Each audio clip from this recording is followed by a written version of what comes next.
আসসালামু আলাইকুম। সবাই ভালো আছেন নিশ্চয়ই। আশা করছি আমরাও ভালো আছি। অনেকদিন পর চলে আসলাম আপনাদের সামনে নতুন কিছু ভিডিও নিয়ে। বেশ কিছুদিন ভিডিও করা হয়নি, একটু পারিবারিক ব্যস্ততার কারণে আসলে টাইম দিতে পারিনি।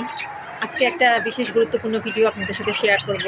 আপনারা দেখতে পাচ্ছেন, এটা আমার নতুন জোড়া ঘুঘু। জোড়া সবগুলো একদম ঠিক আছে। ঘুঘুটা অ্যাডাল্ট হয়েছে, ডাকাডাকি করে প্রতিদিন সকালবেলা, কিন্তু এখনও ডিম পাচ্ছে না। আজকে 4-5 মাস যাবত আমি ঘুঘুটা পালছি, কিন্তু কোনো ডিম বাচ্চা করছে না।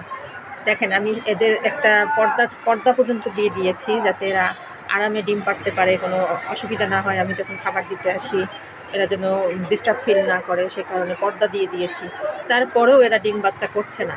তার একটাই কারণ আমি আবিষ্কার করতে পেরেছি আজকে, সেটা হচ্ছে এদের ঘর, এদের বাসা, যেটা আমি এদেরকে ডিম পাড়ার জন্য দিয়েছি, এটা অ্যাপ্রোপ্রিয়েট নয়। দেখেন, দোকানি ভাই কিন্তু আমাকে এই এই বাসাটা দিয়েছে। দোকানি ভাই আমাকে এই বাসাটা দিয়েছে, বলেছে এখানেই ডিম পারবে, ডিম বাচ্চা করবে। কিন্তু আমি এটা দিয়ে দেখলাম ওদের একটুও পছন্দ হয়নি। ওরা এখানে খড়কুটো কিছুই আনে না, মাঝে মাঝে একটু বসে আবার চলে যায়। দেখেন কোথায় গিয়ে বসে আছে। মানে এদের ঘরটা পছন্দ হয়নি বলেই এরা ডিম পাচ্ছে না। তো আমি চিন্তা করেছি এদেরকে নতুন করে সুন্দর করে ঘর বানিয়ে দেবো।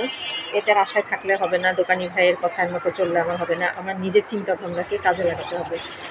তো আমি যখন নতুন বাসায় এদেরকে দেবো আপনাদের সাথে সেটাও শেয়ার করব।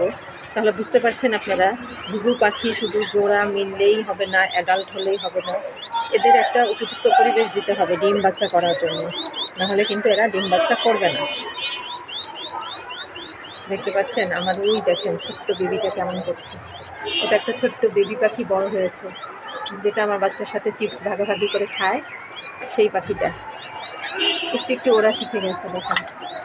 কিন্তু একা একা খায় না, সবার কাছে খাবার চাচ্ছে, সবাই ওর মা। কালারটা খুব সুন্দর হয়েছে, একদম কালো কুচকুচে। কাছে গেলে ভয় পায়, তখন আর ডাকাডাকি করে না, চুপ হয়ে যায়।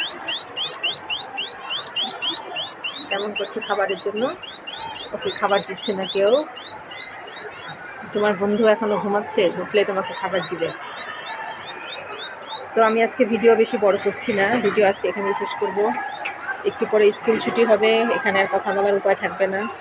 আপনারা নিশ্চয়ই শব্দও শুনতে পাচ্ছেন আশেপাশে থেকে। স্কুল ছুটির টাইম হয়ে গিয়েছে।